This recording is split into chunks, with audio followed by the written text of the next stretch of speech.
The ego is asking us to adapt to the material and to move in the world with what it thinks is most important. Adapting to the spiritual is a very different thing, because what our ego may think is important, maybe the divine has something much more important.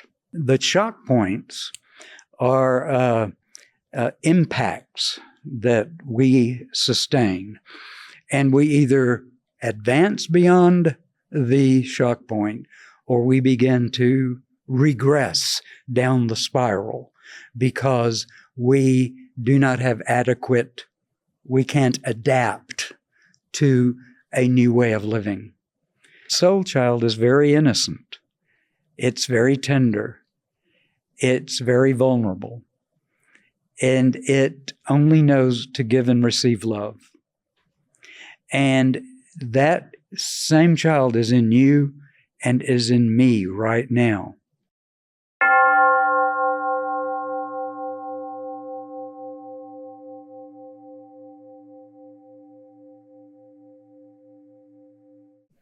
So good morning, Dr. Joseph Howell.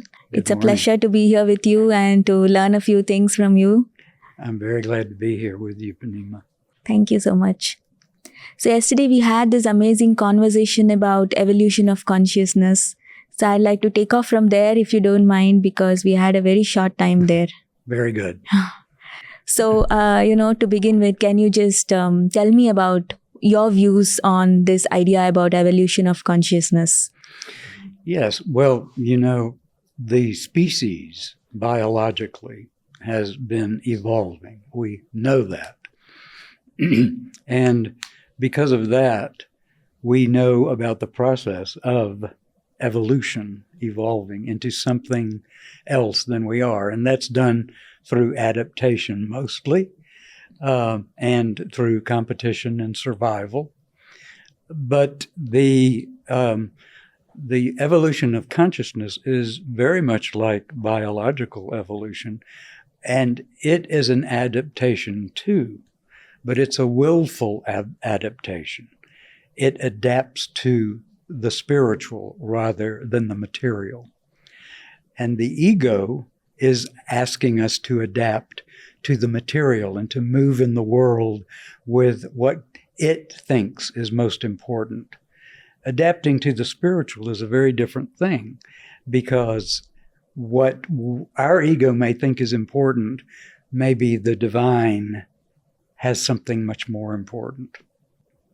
Thank you. So I read a little bit about you, and I know that you've established the Institute of Consciousness, Institute of Conscious Being in the US. Yes. So yes. I would like to know a little bit more about it. The Institute for Conscious Being came into existence about 13 years ago when Lark, my wife, and I decided to share with others what we had learned about consciousness.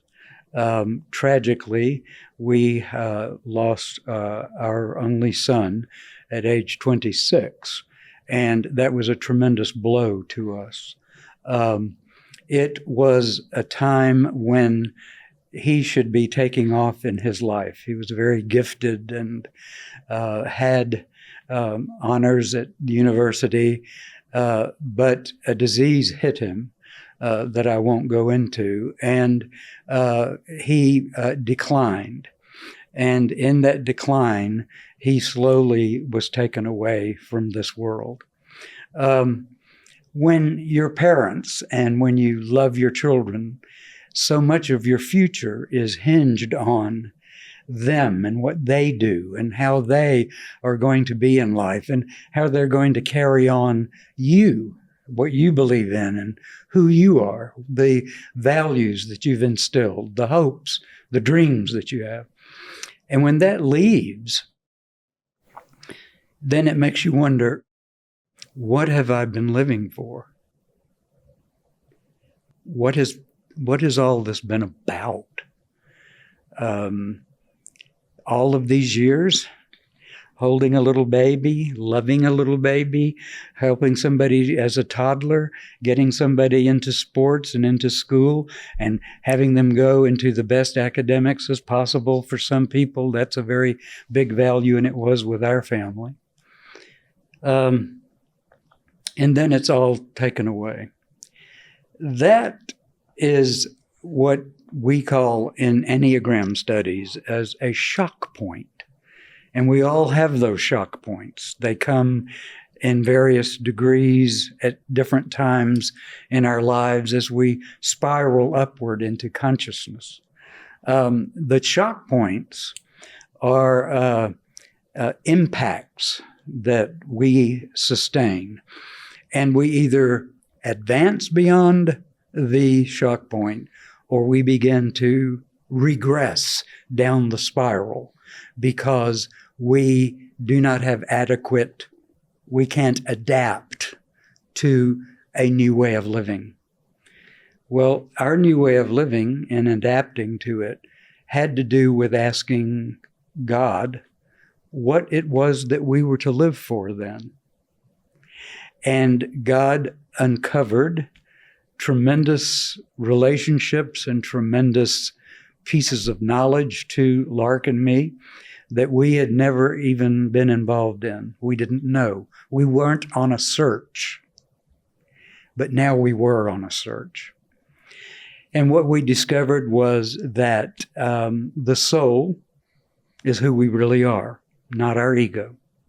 And we've always heard that, we are a spiritual being in a physical body, but that didn't register with us.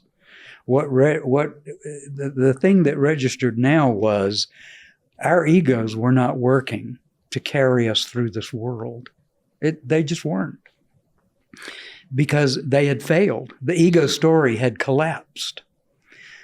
So the soul began to arise in both of us. We began to know that we were comfortable and were able to get through the grief because of a power that was beyond ourselves, that through prayer and meditation we were able to access.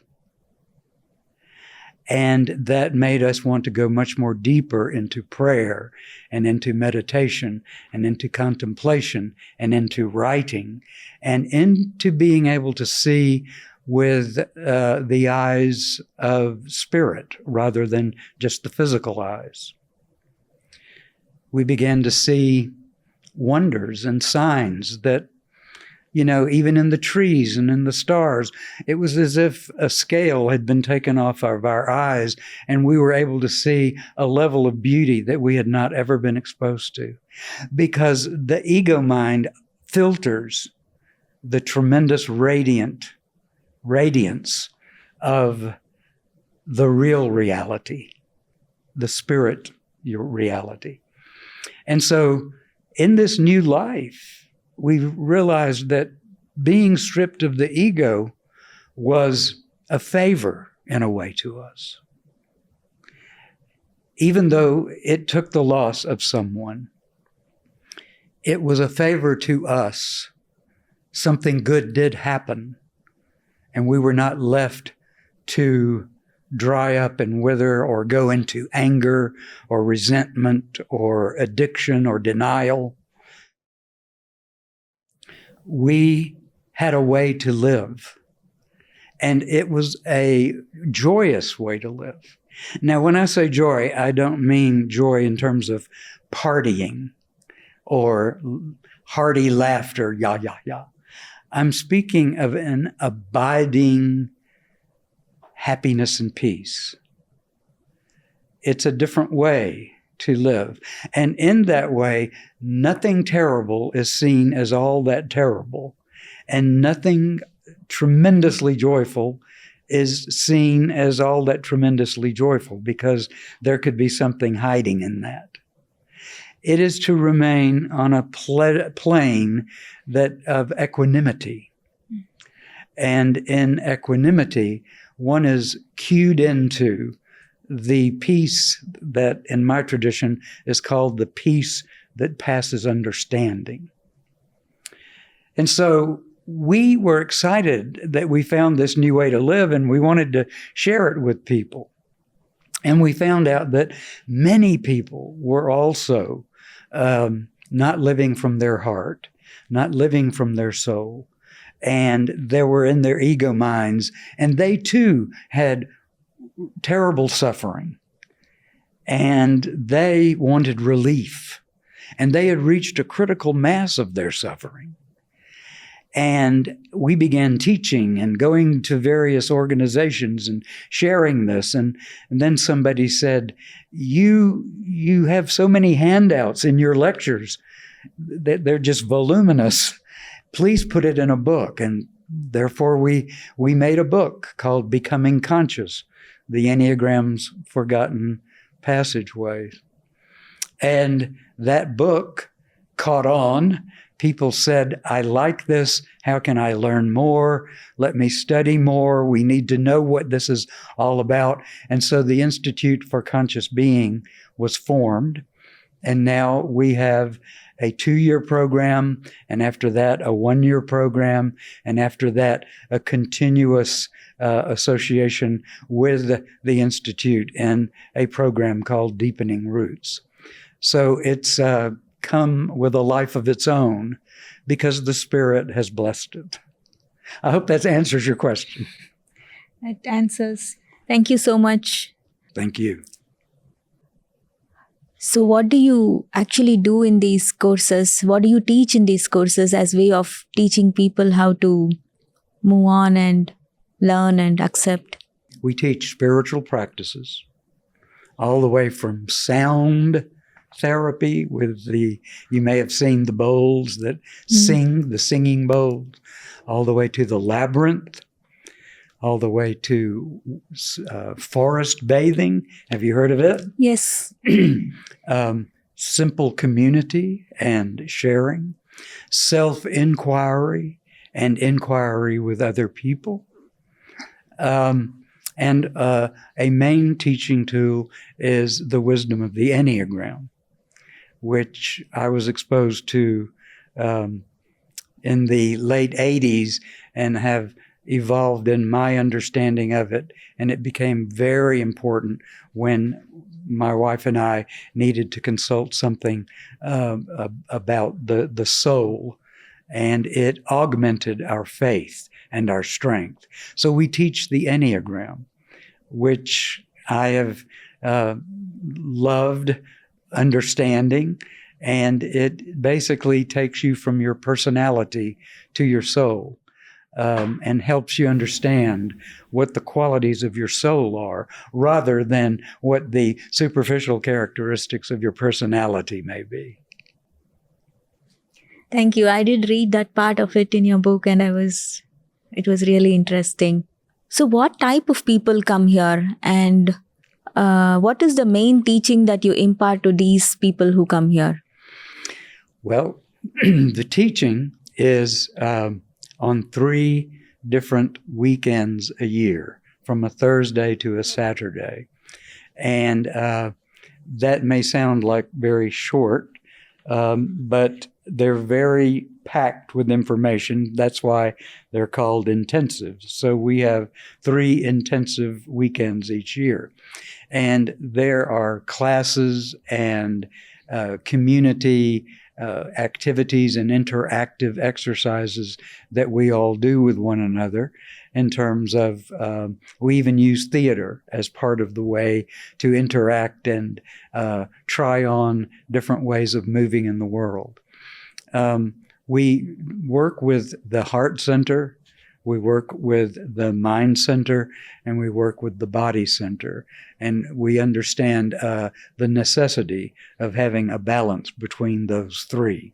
And so each of the 3 intensives each year is designated to focus on the Heart Center or the Mind Center or the Body Center. And our exercises are correlated with that theme.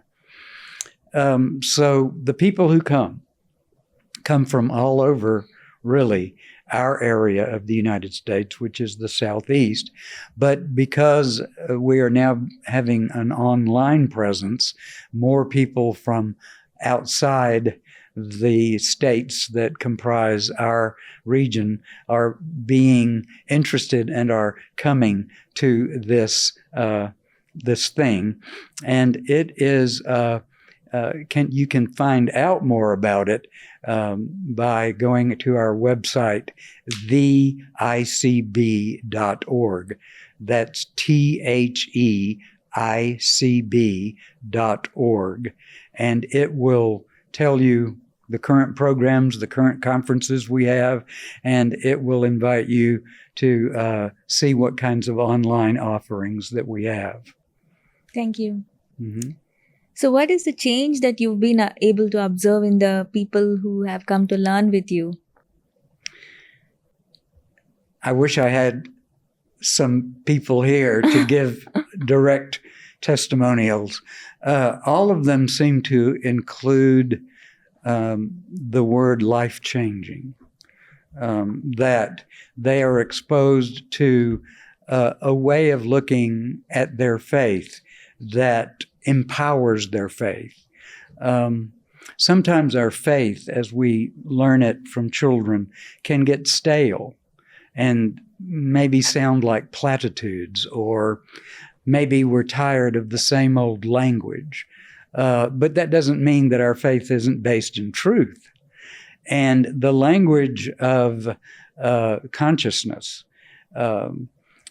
gives us the ability to augment our faith and to see it with new eyes and to experience the truths with new truths, with new ways to see those truths. For example, one of the tenets that we teach in our institute is the wonderful thing that we began life as a soul, and we were a child, so we call that our soul child. And that soul child is very innocent. It's very tender. It's very vulnerable. And it only knows to give and receive love. And that same child is in you and is in me right now. But we do not usually access it because our egos were brought in to cover up that tender, vulnerable little being inside of us. But that is our pure nougat. That is our real identity. That is our soul's identity. And that little being has all of those qualities that contain what our soul was inherently brought here to manifest. So we teach something called self-remembering, which is a word from a spiritual teacher named George Gurdjieff. Self-remembering in to remember that we are that soul child. Remember that we are our essence. And in being our essence, we have access to who we really are. And so we do lots of soul child meditations, and we do lots of embodiment of our soul child. People say, I forgot how beautiful I was. I've looked into the eyes of my little soul child picture, because that's one of the exercises. We have people bring a photograph of themselves when they were 2, 3, 4 years old, and they look into the eyes of that little child and they weep because they have come in contact with their pure, true nature. And our ego is so different from that. It has lots of good qualities, but it is meant to defend our true nature. It's not meant to be our true nature. So it's a different animal, so to speak.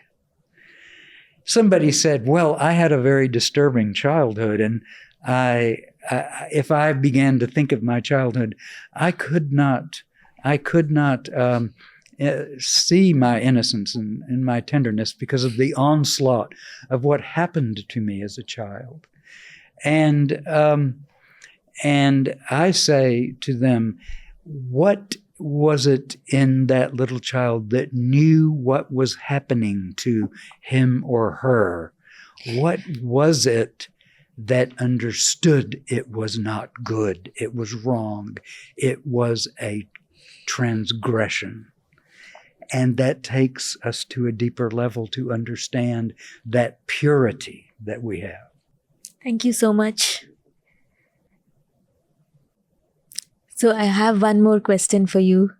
What is this Enneagram that we are talking about of the soul?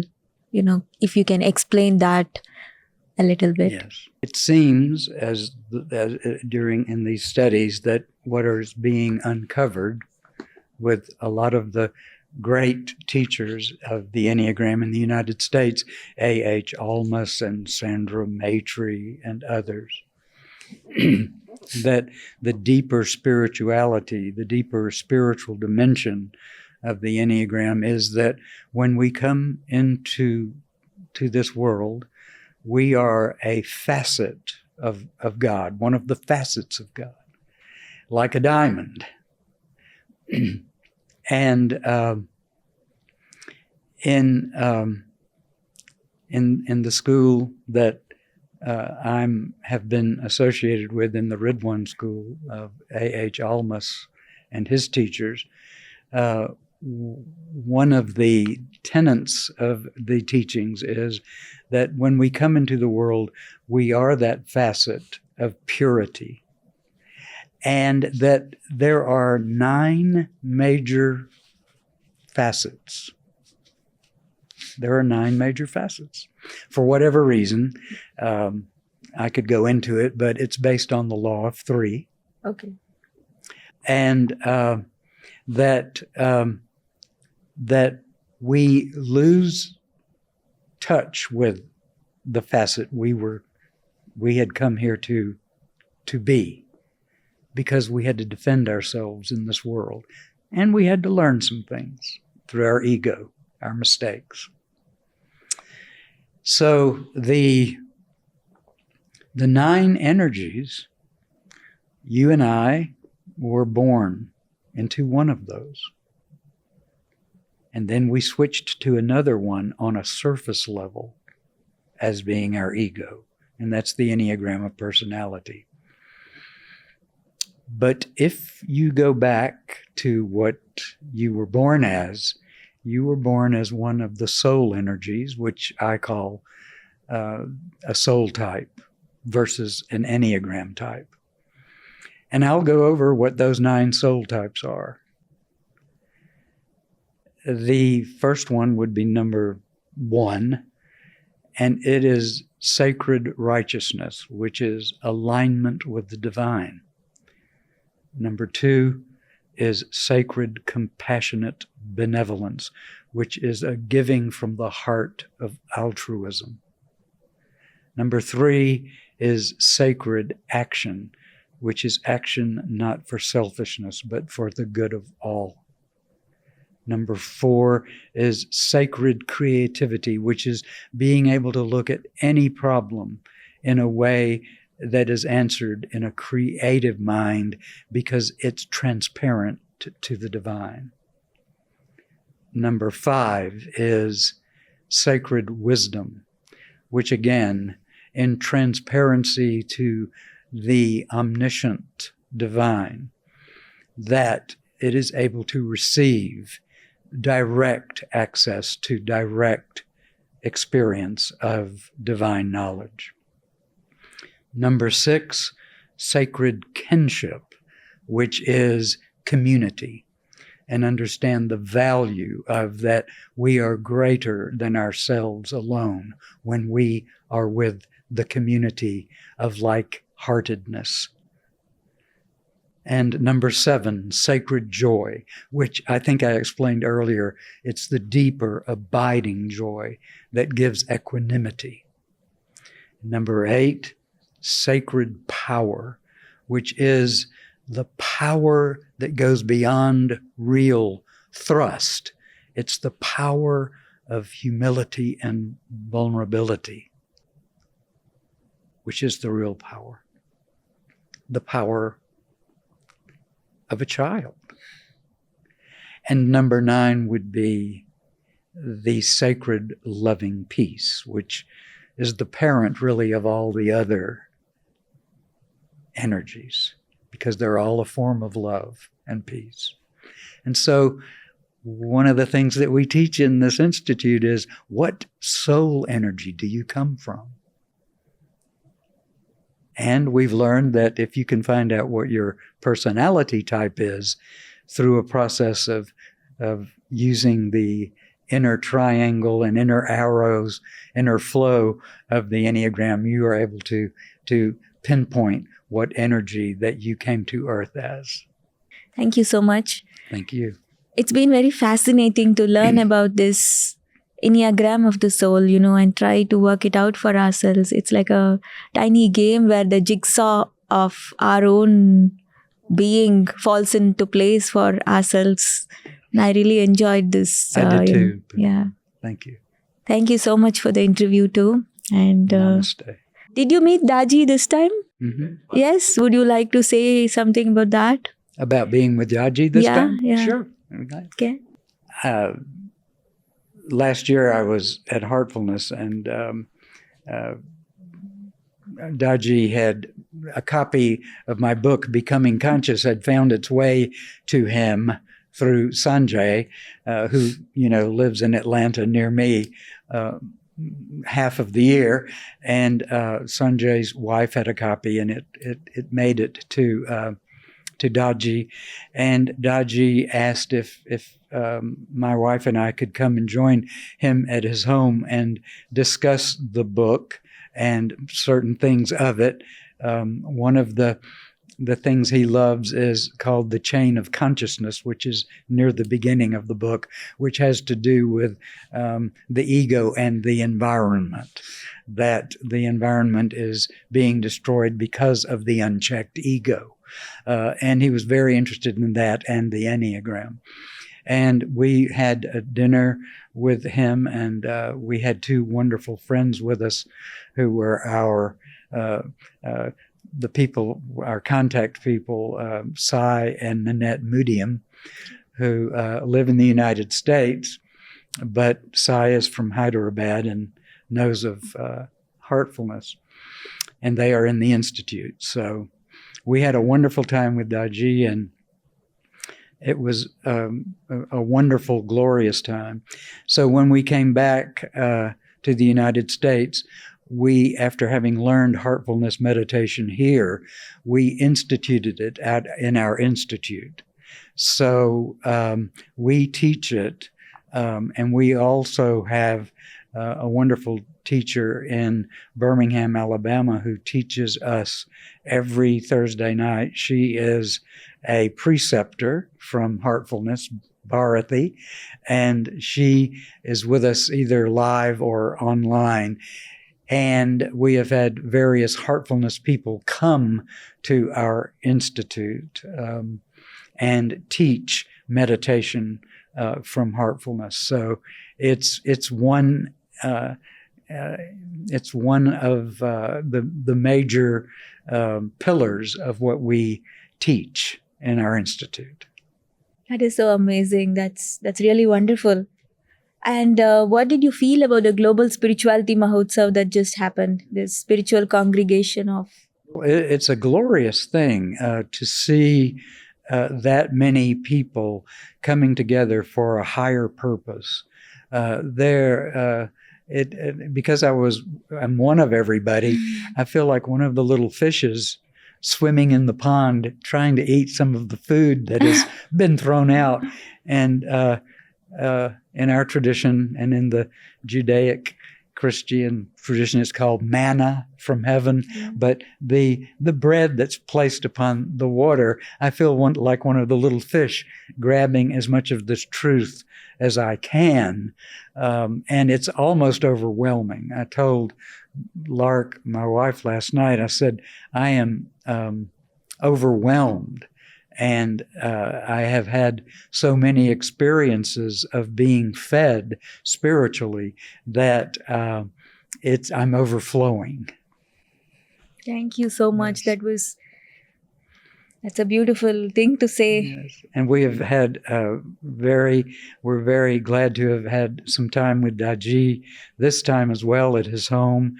Lark and I had lunch with him upon our arrival, so we're very glad to have had some personal contact with him again. And he took us in the afternoon to the garden and showed us all the wonderful experiments that are going on with creating and sustaining food and life and beauty. So we are overwhelmed. That is really, really, you're a blessed person to have had such a beautiful thing. And we are also equally blessed to have your wisdom shared here. Thank you. And thank you so much for your time and sharing all of this. Thank you very much. Glad to be here. Thank you for tuning into this episode of KanaCast. Do subscribe to KanaCast on YouTube, Instagram, and Spotify. Until the next episode, from the entire KanaCast team, namaste and goodbye.